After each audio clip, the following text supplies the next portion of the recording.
ഇതിൻ്റെ ഏറ്റവും വലിയ പ്രത്യേകത എന്ന് വെച്ചാൽ നമുക്ക് സാധാരണ ഹെയർ ഡേ ഒക്കെ ഉപയോഗിക്കുമ്പോൾ നമുക്ക് ഗ്ലൗസ് എന്ന് പറയുന്ന സംഭവം ഉപയോഗിക്കാറുണ്ട്. അത് വേണ്ടതാണ് ഇവർ പറയുന്നത്. അതോടൊപ്പം തന്നെ നമ്മൾ സാധാരണ ഒരു പേസ്റ്റ് ഉണ്ടാക്കി അത് ബ്രഷിലാക്കി ഹെയറിൽ തേക്കുകയാണ് ചെയ്യുന്നത്. അപ്പോൾ അതിൻ്റെ സിമ്പിളും ഇവർ വെട്ടിയിട്ടുണ്ട്. അതിൻ്റെ രണ്ടിൻ്റെ അർത്ഥം ഇത് രണ്ടും ഇവർക്ക് ആവശ്യമില്ല എന്നുള്ള കാര്യമാണ്. ഇനി ഇതെങ്ങനെയാണ് ഉപയോഗിക്കേണ്ടത് എന്ന ഡീറ്റെയിൽസ് വരെ വളരെ ക്ലിയറായിട്ട് തന്നെ ഇവരിവിടെ പടം കൊടുത്ത് ഓരോ ഡീറ്റെയിൽസും എങ്ങനെയാണെന്നുള്ളത് എഴുതിയിട്ടുണ്ട്.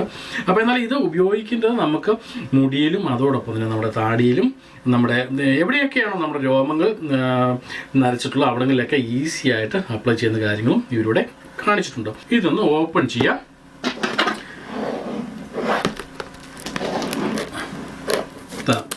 ഇതൊന്ന് ഓപ്പൺ ചെയ്ത് കഴിഞ്ഞാൽ നല്ല സെക്യൂർ ആയിട്ടുള്ള ഒരു പാക്കറ്റാണിത്.